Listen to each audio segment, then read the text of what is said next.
കണ്ടോ ഇവിടെ ബാംഗ്ലൂരിൽ ഞാൻ താമസിക്കുന്ന ഭാഗത്ത് ഉള്ളതാണ്.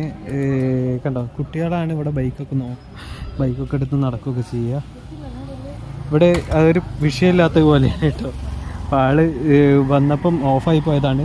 പക്ഷെ അത് കിക്കർ അടിക്കാൻ ശക്തി ഇല്ലാഞ്ഞിട്ടാണ്, കഴിയുന്നില്ല ആൾക്ക് അടിച്ച് സ്റ്റാർട്ടാക്കിയിട്ട് പോകാൻ. അപ്പോൾ അതുകൊണ്ടാണ് ഇങ്ങനെ നിൽക്കുന്നത്. ഇത് എനിക്ക് എടുക്കാൻ കുറച്ചൊരു ബുദ്ധിമുട്ടുണ്ട് ഇവിടെ, കാരണം ആരെയും കണ്ടു കഴിഞ്ഞാൽ തല്ലു കിട്ടുന്ന കേസാണ്. അപ്പോൾ ഇതുപോലെ ഇതിപ്പോൾ ഞാൻ ഇന്നിപ്പോൾ കാണുന്ന 5ാമത്തെ കുട്ടീനെയാണ് കേട്ടോ ഇങ്ങനെ ബൈക്കൊക്കെ ആയിട്ട്.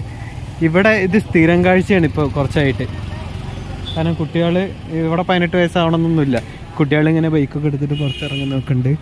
നമ്മളവിടെ ആണെങ്കിൽ ഇപ്പോൾ കുട്ടികളൊന്ന് ബൈക്കിൻ്റെ മുകളിൽ വെറുതെ കയറി ഇരുന്നാൽ മതിയാവും പണി കിട്ടാൻ. ഇത് ആൾ സ്റ്റാർട്ട് ചെയ്ത് കേട്ടോ, ഒരു കണക്കിന് സ്റ്റാർട്ട് ചെയ്ത് ഇനിയിപ്പോൾ എടുത്തിട്ട് പോകുന്ന കാണാം. ആള് ബൈക്കിൻ്റെ മുകളിൽ കയറി ഇരുന്നുണ്ട്. അപ്പോൾ ബൈക്ക്